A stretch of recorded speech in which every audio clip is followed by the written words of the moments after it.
Meu pai sempre disse que era proteção. Mas proteção não entra na sua casa sem avisar.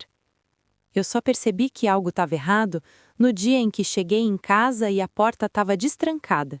Eu morava sozinha e alguém tinha entrado ali. Naquele momento, eu ainda não sabia, mas meu pai já tinha estado dentro da minha casa antes. E não foi só uma vez, foi muitas vezes. Tantas que eu perdi a conta quando finalmente descobri a verdade. Desde pequena, meu pai decidiu tudo por mim. Onde eu podia ir, com quem eu podia falar, que roupa eu devia usar, o que era seguro ou não. Ele dizia que o mundo era perigoso e que só ele sabia cuidar de mim. Cresci acreditando que aquilo era amor, que pai protetor era assim mesmo, que eu devia agradecer por ter alguém tão preocupado comigo. Minhas amigas reclamavam dos pais delas, diziam que eram ausentes, que não ligavam. Eu achava que tinha sorte, achava que era privilegiada por ter um pai tão presente. Mas presença demais sufoca, e eu estava sendo sufocada sem nem perceber. Quando finalmente consegui me mudar para minha própria casa aos 26 anos, achei que a distância ia virar liberdade. Achei que finalmente eu teria um espaço só meu, um lugar onde eu podia decidir o que fazer, quando fazer, como fazer, onde eu podia deixar a louça na pia se eu quisesse, onde eu podia receber quem eu quisesse, onde eu podia ser eu mesma, sem julgamento, sem controle. Mas controle não respeita paredes. Controle não entende de endereço diferente. Controle não aceita limites. Quando instalei uma fechadura eletrônica, meu pai se ofereceu para ajudar. Disse que chave era ultrapassada, coisa do passado, que senha era mais segura, mais moderna, que era bom ter um código de emergência caso alguma coisa acontecesse. Vai que um dia você passa mal, ele disse. Vai que você cai, se machuca, precisa de ajuda. Vai que acontece alguma coisa e ninguém consegue entrar? Fazia sentido, parecia razoável, parecia cuidado. Eu confiei, afinal era meu pai, o homem que sempre tinha me protegido, que sempre tinha estado ali por mim. Por que eu duvidaria? Foi ali que eu entreguei a chave mais perigosa da minha vida. Não era uma chave de metal, era uma combinação de números, mas abria muito mais do que uma porta. Abria acesso total à minha privacidade. Depois disso, pequenas coisas começaram a acontecer, coisas que eu não conseguia explicar. Objetos mudavam de lugar, eu deixava uma caneca na mesa da sala e ela aparecia na cozinha. Eu deixava um livro aberto numa página e ele estava fechado. Luzes apagadas que eu tinha certeza de ter deixado acesas. Um cheiro diferente no ar quando eu chegava, como se alguém tivesse passado ali, como se alguém tivesse usado um perfume diferente do meu. Eu pensava que estava enlouquecendo, que estava imaginando coisas, que era o estresse do trabalho, o cansaço, a ansiedade. Mas meu pai começou a comentar detalhes da minha casa, detalhes que ele não deveria saber. Ele sabia que eu tinha comprado uma planta nova, sabia que eu tinha trocado a posição do sofá, sabia que eu tinha pintado uma parede. Eu achava que tinha contado para ele, mas não tinha. Ele sabia a que horas eu chegava em casa todos os dias, sabia quando eu saía mais cedo, quando chegava mais tarde. Perguntava por que eu tinha dormido fora no fim de semana. Eu não tinha dito que tinha dormido fora. Como ele sabia? Eu tentava me convencer de que era coisa da minha cabeça, que ele estava apenas adivinhando, que era coincidência. Mas não era, e lá no fundo eu já sabia, só não queria acreditar.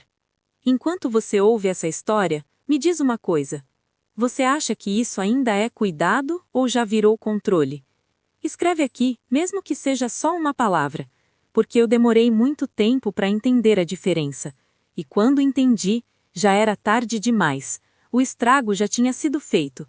Um dia, mexendo no aplicativo da fechadura, porque eu queria trocar a minha senha pessoal, eu vi uma aba que nunca tinha aberto antes: Histórico de acessos. Eu cliquei.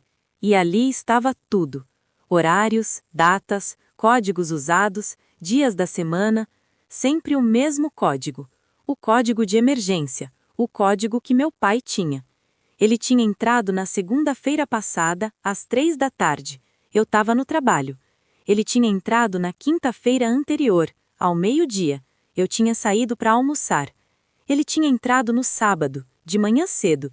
Eu tinha ido para a academia. Quantas vezes? Eu rolei a tela. Semanas, meses. Desde que eu me mudei. Ele entrava na minha casa quando eu não estava, e eu nunca soube. Meu coração começou a bater tão forte que eu ouvia o som nos meus ouvidos. Minhas mãos começaram a tremer, eu senti um frio na espinha, aquele frio que você sente quando percebe que algo muito errado está acontecendo. Eu pensei em todas as vezes que eu tinha sentido que algo estava diferente, todas as vezes que eu tinha achado que estava imaginando coisas. Eu não estava imaginando, estava acontecendo, e tinha acontecido tantas vezes.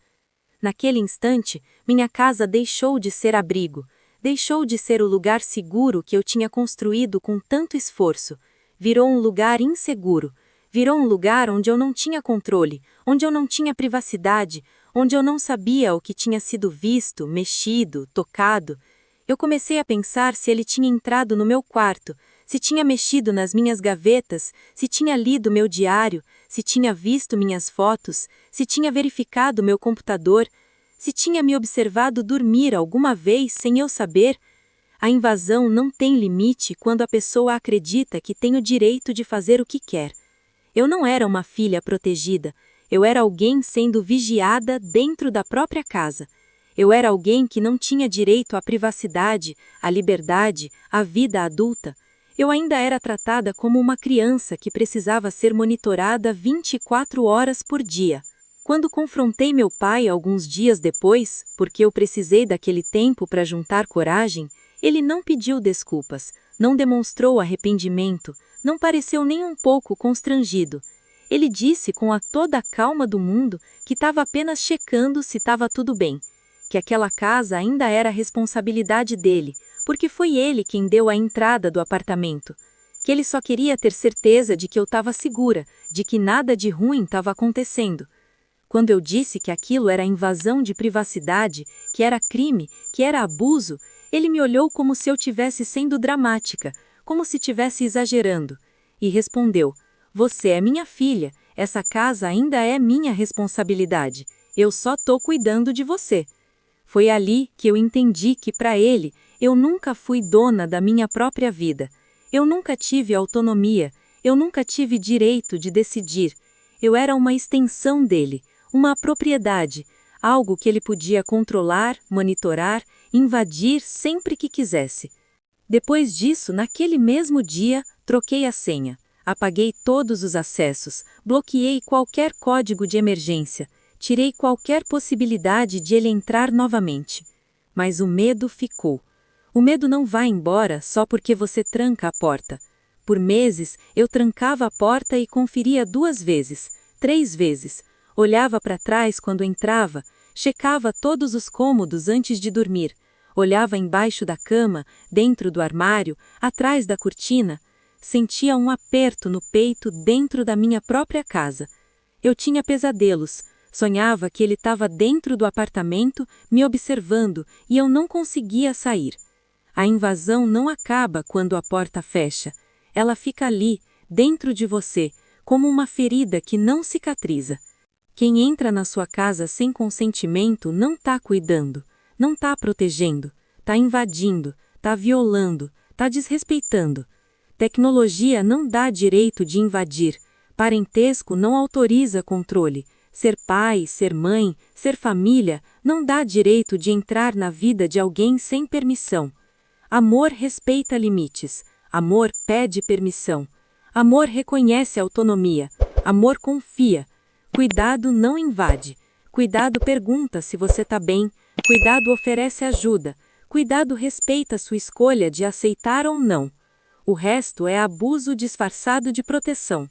É controle disfarçado de cuidado.